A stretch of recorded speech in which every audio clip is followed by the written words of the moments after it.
So I am continuing with my reading of the standard works, and once again, this is what I'm doing is reading the entire standard works of the Church of Jesus Christ of Latter-day Saints, which consists of the Bible, the Book of Mormon, the Doctrine and Covenants, and the Pearl of Great Price. I am currently reading in Genesis, but I am reading in chronological order of events, and so I do kind of skip around a bit. This will not be just in order of publication or in the order that it is presented in the scriptures. As part of reading in the Bible, I will also be reading portions of the Joseph Smith translation, which is a inspired correction or translation of the Bible completed by Joseph Smith, restoring those portions of the Bible that was lost over the years. I am currently in chapter 24. This is a very long chapter, so it may be broken into two videos, but it is also a somewhat repetitive chapter, and so I don't know. We will see how well this goes. There are a few Joseph Smith translations, but not many. Let us see how it goes. Genesis chapter 24, starting in verse 1. Abraham commands that Isaac shall not marry a Canaanite. The Lord guides Abraham's servant in choosing Rebekah as a wife for Isaac. Rebekah blessed to be the mother of thousands of millions.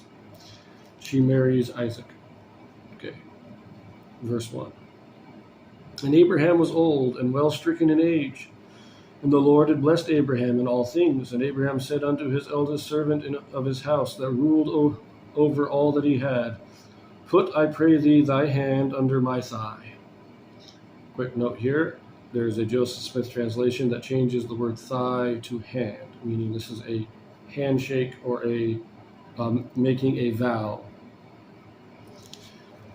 Verse 3, And I will make thee swear by the Lord, the God of heaven and the God of the earth, that thou shalt not take a wife unto my son of the daughters of the Canaanites among whom I dwell, but thou shalt go unto my country and to my kindred, and take a wife unto my son Isaac.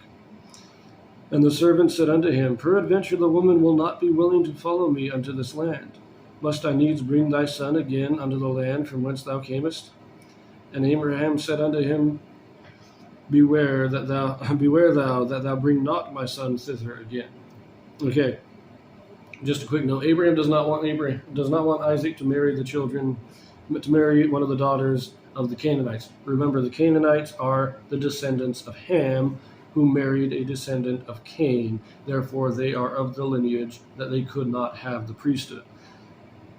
If Isaac were to marry a daughter of the Canaanites, his children would not be able to have the priesthood, and therefore the birthright would be annulled.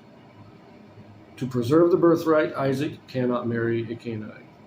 So he's sending his servant, and his servant says, well, what if I find a woman, but she doesn't want to come down here? Should I take Isaac up there to marry her? And he says, nope, Isaac stays here. So the Lord's going to have to figure this one out. Now, verse 7. The Lord God of heaven, which took me from my father's house, and from the land of my kindred, and which spake unto me, and that sware unto me, saying, Unto thy seed will I give this land, He shall send his angel before thee, and thou shalt take a wife unto my son from thence. And if the woman will not be willing to follow thee, then thou shalt be clear from this my oath. Only bring not my son thither again. And the servant put his hand under the thigh of Abraham his master, and sware to him concerning that matter. Again, the Joseph Smith translation changes thigh to hand, so this is them basically shaking on it. But he says again, the angel of the Lord will go prepare the way, but if she won't come back, do not take Isaac up there. The reason for this, I believe, is that land had fallen into idolatry. Abraham left the land of his fathers because they had become idol worshippers, and he didn't want Isaac to be part of that. Verse 10. And the servant took 10 camels of the camels of his master and departed, for all the goods of his master were in his hand. And he arose and went to Mesopotamia, unto the city of Nahor. Quick note on this verse. The name Mesopotamia, there is the Hebrew name of Mesopotamia is Aram Naharaim, which means Aram of the two rivers. Now Mesopotamia, if you look at the map, you have the Euphrates and Tigris rivers that form kind of a triangle, and Mesopotamia is the valley or the land between these two rivers. The name Aram Naharaim means Aram of the two rivers, and if you may not recall, but back in chapter 10, when we read of the descendants of the three sons of Noah, Shem's youngest son was Aram. So Mesopotamia in the Hebrew is named after Shem's son Aram. This is a land of this is a Semitic land. Okay, verse 11. And he made his camels to kneel down without the city by a well of water at the time of the evening, even the time that women go out to draw water. And he said, O Lord God of my master Abraham, I pray thee, send me good speed this day, and shew kindness unto my master Abraham. Behold, I stand here by the well of water, and the daughters of the men of the city come out to draw water. And let it come to pass that the damsel to whom I shall say, Let down thy pitcher, I pray thee, that I may drink, and she shall say, Drink, and I will give thy camels drink also. Let the same be she that thou hast appointed for thy servant Isaac. And thereby shall I know that thou hast shewed kindness unto my master. So he's asking for this sign, If I ask her to draw water for me, she will voluntarily draw water for all 6 camels, and if you know anything about camels, they can drink a lot of water, so that would be a big job to fully water 10 camels. So this would be a sign not only that this is the one that God approves of, but shows that she is a diligent worker, a good wife for Isaac. Continuing on, verse 15.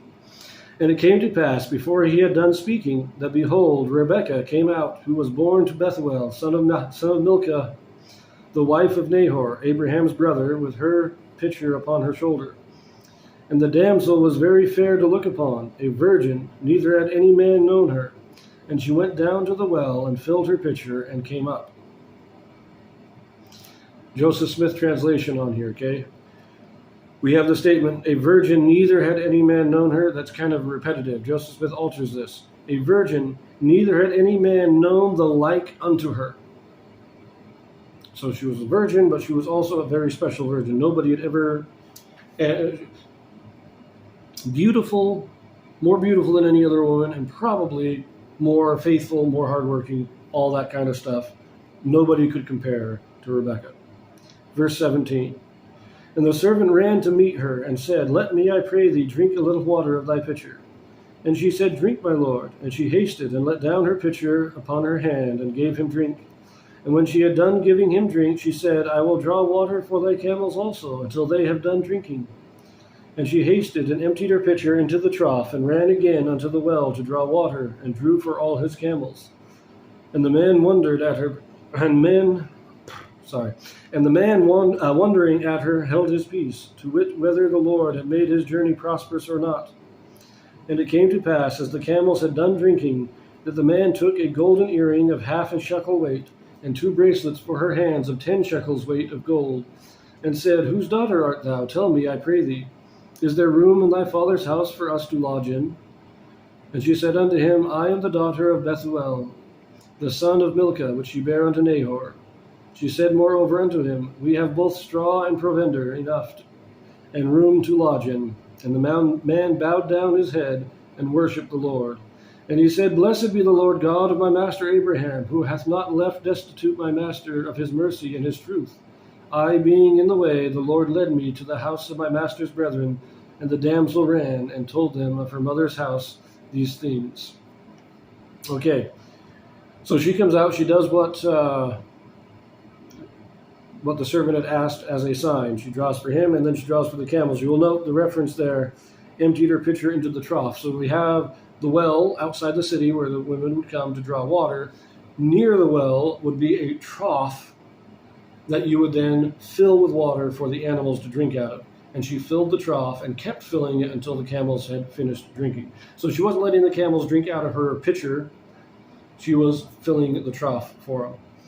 And then he places the gifts on her and asks her who she is. When he finds out who she is, he praises the Lord. Now, the rest of this chapter is about as long as the first half that I just read. But it is very repetitive, and it's just, well, we'll read it in another video, because this video is already getting kind of long. But we see here that God has set this up. We read in a previous chapter the lineage of Rebekah, showing that she was a descendant of Shem. She was the same family as Abraham. So it, in a scriptural sense, legitimizes her as a choice of wife for Isaac. This is the story of how she and Isaac meet, basically. So we will get to the rest of that in the next video.